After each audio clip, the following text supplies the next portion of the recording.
Bonjour et bienvenue. J'espère que vous allez bien. Ici Ben Momentum et on se retrouve aujourd'hui pour parler du playtest privé de création de personnages sur Daggerheart, le nouveau jeu de rôle créé par l'équipe de Critical Role. Les amis, préparez vos dés, on est parti.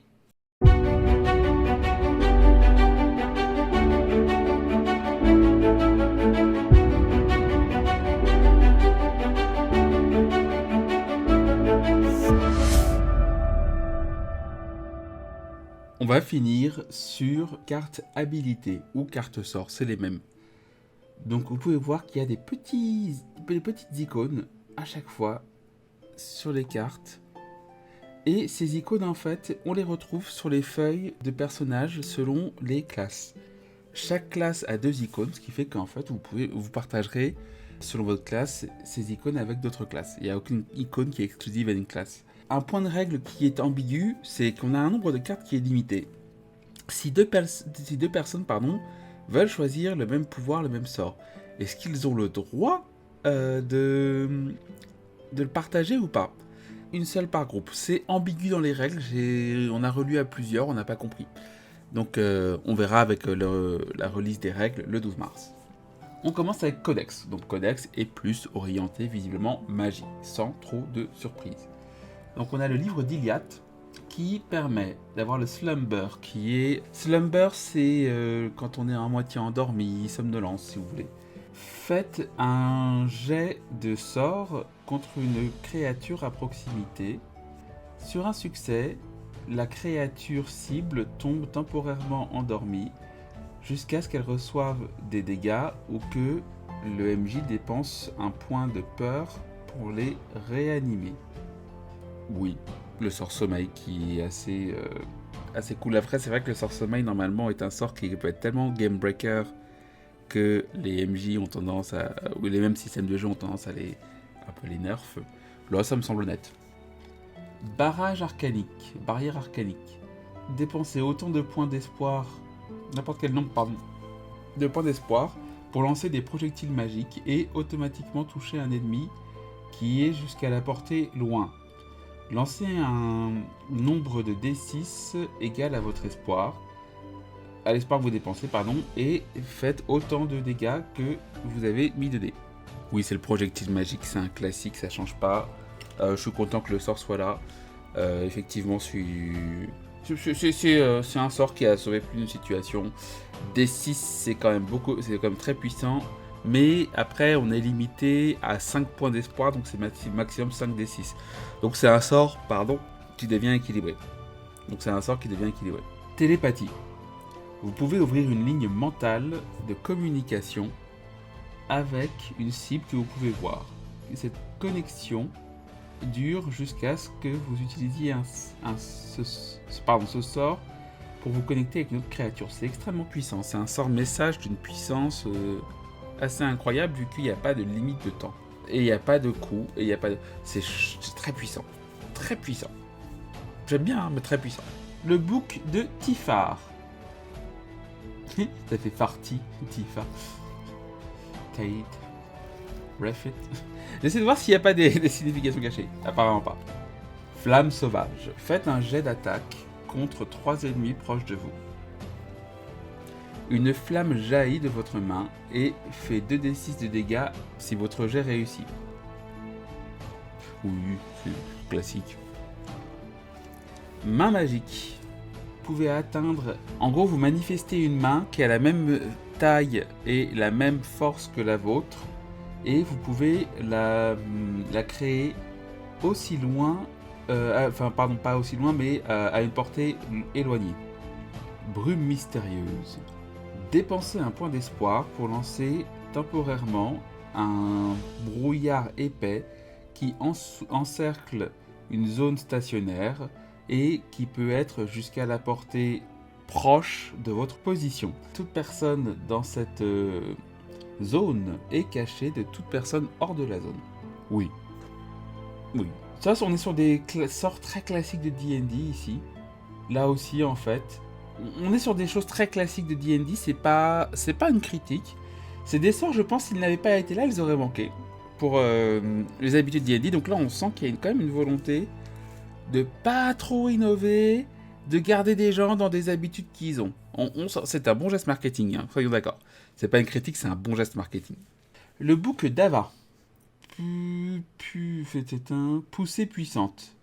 Faites un jet de sort contre une cible en portée de mêlée. Sur un succès, vous repoussez la cible jusqu'à la distance loin, jusqu'à la portée loin, et vous prenez un D10 de dégâts magiques. C'est bien, ça c'est un sort que j'aime bien. Je crois pas que j'ai déjà vu dans mes différentes pérégrinations. Et c'est un sort que j'aime bien parce que ça permet de se libérer quand on a un lanceur de sort d'un ennemi en faisant des dégâts. Ce sort, je pense que s'il n'existe pas dans mes trucs, dans mes jeux, je vais le piquer. Stalactite. Ice Spikes. Faites un jet d'attaque magique. Vous pouvez convoquer de larges stalactites à une portée jusqu'à très loin de vous. Vous pouvez aussi les utiliser comme arme à longue portée contre une cible ou un groupe. Sur un succès, ils font des D6 de dégâts physiques. Les magiciens, si on regarde à chaque fois, on a un sort utilitaire, un sort pouvoir, un sort roleplay. Un sort de défense, pardon. Un sort attaque, un sort de défense. Ça me semble équilibré, ça me semble bien. Alors, Blade, donc ce sont tout ce qui est lame, tout ce qui est des capacités basées sur la dextérité. Pas assez bon. Quand vous lancez votre dé de dégâts, vous pouvez relancer les 1 et les 2. Si vous faites ça, vous devez prendre les nouveaux résultats, même si ce sont des 1 ou des 2. Classique, pas mal. Vengeance, rétribution. Quand vous prenez les dégâts d'une créature en mêlée, vous pouvez utiliser un point de stress pour immédiatement infliger des dégâts d'armes à la créature avec la moitié de votre maîtrise. Proficiency, maîtrise. Arrondi. Oui. Oui, c'est bien aussi. Pour les martiaux, c'est un truc qui est de base en 3ème âge et que j'aime beaucoup aussi, c'est qu'on inflige des dégâts sur un échec. Et là, pour infliger des dégâts sur des dégâts pris, c'est cool. Toujours cool. Moi, clairement, l'inspiration moine. Cyclone. Quand vous réussissez une attaque utilisant une arme de mêlée ou à portée proche, vous pouvez dépenser également un espoir pour utiliser ce jet contre tous les autres ennemis qui sont à portée de cette arme. Tout ennemi additionnel que vous touchez que vous réussissez à toucher, prend seulement la moitié des dégâts. J'aime bien, c'est puissant, c'est équilibré, c'est les deux. Death Maneuvers. Manœuvre habile. Vous pouvez dépenser un point d'espoir pour bouger où vous voulez sur une distance éloignée sans faire de jet d'agilité pour y aller. Oui, on est sur les bones, sur les os, bones. Vous voyez d'ailleurs que le personnage est en fauteuil roulant, ce que j'apprécie beaucoup. Nimble, agile, prest. Avec cette carte dans votre pioche, vous pouvez... Alors là, c'est pas la pioche et le sac, je crois. Il y a des différences que j'ai pas encore trop en tête. Vous pouvez ajouter votre score d'agilité à votre évasion. Je le vois venir. Quand vous êtes ciblé par une attaque à distance, utilisez un point de stress pour relancer votre dé d'espoir et augmenter votre évasion contre cette attaque par cette valeur. Alors oui, on a eu tout un débat sur l'évasion et la classe d'armure. Alors l'évasion, ça correspond en fait à la capacité à éviter une attaque, et l'armure, ça correspond à la capacité à encaisser l'attaque et sans prendre de dégâts. On repasse sur Arcane, donc on repasse sur des sorts. Vous voyez qu'à chaque fois aussi, il y a marqué habilité spell.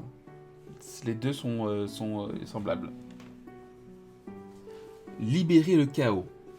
Au début de chaque session, placez un nombre de tokens égal à votre trait de lanceur de sort sur cette carte. Vous pouvez faire un jet d'attaque magique, un jet de sort, contre une cible qui est jusqu'à la portée et éloignée, et utiliser autant de tokens pour canaliser une énergie magique de vous-même, autant de tokens que vous voulez, pour canaliser l'énergie magique pure de vous-même et la libérer contre cette cible. Sur un succès, vous lancez un nombre de D10 égal au nombre de tokens que vous avez dépensé et vous faites autant de dégâts magiques à la cible. Utilisez un point de stress pour remettre des tokens sur cette carte. Vous pouvez mettre un nombre de tokens qui va jusqu'à votre maximum de traits de lanceur de sort. à la fin de la session, enlever tous les tokens. Oui, c'est un sort à usage unique. On sent que c'est un sort où on veut faire plus de dégâts, mais j'aime bien ce côté gestion du nombre de dégâts qu'on fait en utilisant ce sort. J'aime bien. Protection runique. Vous avez un lien profond avec un token ou un bibelot qui peut être rempli de magie protectrice, qui peut être tenu comme un bouclier, une protection pour vous ou un allié. Décrivez ce que c'est et pourquoi c'est important pour vous. Quand le porteur de cette protection prend des dégâts, il peut utiliser un point d'espoir pour les réduire de 1 des 8. Si le dé de protection fait un 8, son pouvoir s'arrête temporairement après qu'il ait retiré les dégâts ce tour-ci. Il peut être rechargé gratuitement à votre prochain repos. Il y a une partie, je trouve qu'il est assez fort ce sort, mais en même temps, le fait que sur du hasard on puisse le perdre jusqu'au prochain repos court, prochain repos est plutôt pas mal. Marchez sur les murs. Vous pouvez dépenser un point d'espoir pour permettre à la créature que vous touchez de grimper sur les murs et les plafonds aussi facilement que s'il marchait sur le sol en dessous. Ce sort se terminera après 10 minutes ou quand vous lancez un autre sort, ou quand vous associez ce sort sur une autre créature. Tout à l'heure, communication n'avait pas de limite. Si je me souviens bien, télépathie n'avait pas de limite. Tandis que là, il y a une limite de 10 minutes. Alors, est-ce que c'est une erreur de playtest ou est-ce qu'ils ont vraiment fait une différence sur les deux? Je ne sais pas. Mais encore une fois, c'est un sort qui est très cool. J'aime beaucoup. Si vous regardez bien, il y a beaucoup de capacités de combo avec les autres classes. Envoûtement. Faire un jet d'attaque magique contre une cible à proximité. Sur un succès, vous pouvez temporairement garder leur attention sur vous. Vous réduisez leur champ de vision et effacez tout son qui n'est pas celui de votre voix. Vous pouvez aussi utiliser un point de stress sur un succès pour infliger 2 stress à la cible. J'aime beaucoup. Alors, il faut savoir, j'ai beaucoup de mal avec le sort Charm Person parce que je trouve qu'il y a un côté un petit peu consentement, volonté, tout ça. Le fait que ce sort soit plus un « je me concentre sur toi », c'est beaucoup mieux. C'est plus éthique. Mot inspirant. Vous pouvez insuffler un pouvoir qui aide dans votre discours, dans vos mots. Vous pouvez utiliser un point de stress quand vous récitez vos mots et choisir une option de la liste en dessous que vous pouvez donner à un allié qui l'entend. Retirer un point de stress, soigner un point de vie, gagner un point d'espoir. Bon, c'est un sort de barde, typiquement. J'aime beaucoup. J'aime beaucoup ce sort qui permet, alors c'est un sort social, mais qui permet vraiment d'avoir des pouvoirs très très très marqués. Et pareil, il faut voir si, vous voyez, en fait c'est un sort que je vois très bien comboter avec d'autres classes qui permettent de retirer des points de stress aux autres. Menteur habile. Vous pouvez dépenser un point d'espoir pour avoir un avantage sur un jet qui sert à tromper ou à mentir et faire croire à quelqu'un votre mensonge. Oui, c'est classique, j'aime bien. Valor. Poussée de force. Quand vous réussissez l'attaque de mêlée, vous pouvez pousser la cible en dehors de votre portée de mêlée et vous pouvez dépenser un espoir pour les rendre temporairement vulnérables. Sur un succès avec espoir, vous pouvez rajouter un D6 à vos dés d'attaque sur cette attaque. À vos dés de dégâts sur cette attaque. Je suis votre bouclier. Quand un allié à proximité risque de prendre des dégâts, vous pouvez utiliser un point de stress pour vous mettre devant et prendre ces dégâts à la place. Vous réduisez les dégâts par la valeur de votre trait de force. Vous pouvez également réduire les dégâts en utilisant des emplacements d'armure. C'est une interception classique, j'aime bien, c'est la protection, c'est le tank. Bare Bones, cul nu. Bare Bones, ce serait sans armure en fait. Quand vous avez cette carte dans votre équipement, vous pouvez choisir de ne pas porter d'armure. Votre score d'armure est alors égal à 3 plus le double de votre trait de force. Donc pour un total de 7. Intéressant ça. Et on arrive déjà à la fin des cartes habilités. Midnight. Déguisement incroyable. Quand vous avez quelques minutes pour vous préparer, vous pouvez utiliser un point de stress pour adopter le visage de n'importe quel humanoïde que vous pouvez avoir visuellement à l'esprit. Alors que vous êtes déguisé, tous vos dés de présence pour éviter d'être scrutés ont un avantage. Le sort commencera à disparaître après 1 heure. Oui, classique. Pluie de lames. Dépensez 2 points d'espoir pour invoquer des lames de lancer qui vont frapper un ennemi proche de vous. Faites un jet de sort, lanceur de sort, et toutes les cibles contre lesquelles vous réussissez prennent des 10 dégâts magiques. Si une cible que vous touchez est vulnérable, elles prennent 2 des 10 de dégâts magiques en plus. Donc ça c'est un sort très fort pour par exemple un roublard. Et effectivement ça encourage encore énormément le travail d'équipe. Il faut que d'autres rendent la cible vulnérable pour que l'on puisse maximiser les dégâts. Il y a vraiment moyen de faire très très très mal. Pick and pull, on peut traduire par larcin je pense. Vous avez un avantage sur chaque jet que vous utiliserez pour essayer de crocheter un verrou magique, désarmer un piège ou voler un objet à une cible, soit par la discrétion, soit par la force. Pas de grande surprise. Hein. Sage. Enchevêtrement vicieux. Lancez un jet d'attaque de sort et contre une cible qui est jusqu'à la portée loin. Sur un succès, des ronces et des vignes l'atteignent, sortent du sol et temporairement la restreignent, lui faisant 1 des 8 de dégâts physiques. Sur un succès, vous pouvez aussi dépenser un espoir pour temporairement restreindre tout ennemi qui est proche de votre cible. Vous avez bien précisé ennemi et pas créature, donc on ne peut pas faire ça sur des alliés. Désolé pour les PvPers.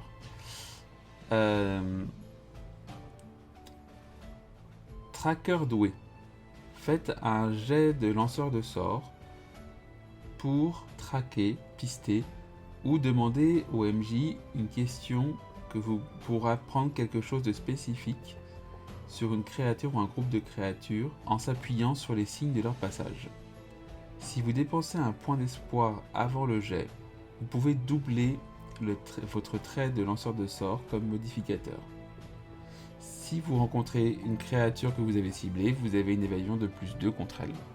Langue de la nature. Vous pouvez parler le langage caché du monde naturel. Quand vous voulez parler à des plantes et des animaux autour de vous, vous faites un jet d'instinct, 12. Sur un succès, ils vous donneront les informations qu'ils savent. Avec peur, leur succès peut être limité ou à demander des contreparties. En plus, chaque fois que vous faites un jet de sort, alors que vous êtes dans un environnement naturel, vous pouvez dépenser un point d'espoir avant le jet pour ajouter +1 au résultat. Splendor. Le Splendor, si je me souviens bien, c'est plus des healers. Bolt Beacon, donc ce serait éclair de balise, foudre de balise, je sais pas. Ou alors lumière, espoir. C'est assez compliqué à traduire. Je vais avoir du mal à traduire Bolt Beacon, je vous avoue. Je vous rappelle aussi que, j'en profite, je l'ai rappelé plusieurs fois, mais que je traduis en temps réel. C'est pour ça que mon discours est un peu décousu par moment, un peu lent, c'est que je traduis réellement en temps réel, que j'ai pas préparé de traduction à l'avance. Faites un jet de sort contre une cible qui a une portée jusqu'à loin.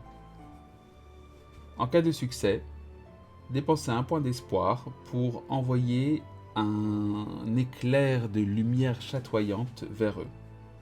Considérez-le comme une arme à distance qui fait du D8 de dégâts magiques, qui rend la cible brillante et la rend temporairement vulnérable.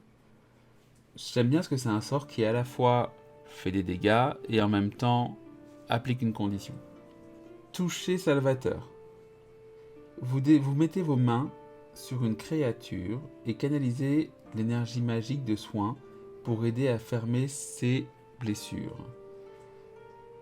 Quand vous prenez quelques minutes pour vous concentrer sur une personne que vous aidez, vous pouvez dépenser 2 points d'espoir et donner un point de vie ou retirer un point de stress. Une fois par long repos, quand vous utilisez le temps que vous dépensez à soigner pour apprendre quelque chose de nouveau sur la personne, ou qu'elle vous révèle quelque chose sur elle-même, les 2 points d'espoir dépensés soignent 2 points de vie ou retirent 2 points de stress à la place. J'aime bien ici le fait que ça puisse soigner. que ça puisse se soigner, mais qu'en plus il y ait l'élément roleplay. Donc je rappelle qu'au début vous avez 6 points de vie maximum, sauf exception. Donc 2 points de vie, c'est un tiers de votre vie récupérée, c'est beaucoup.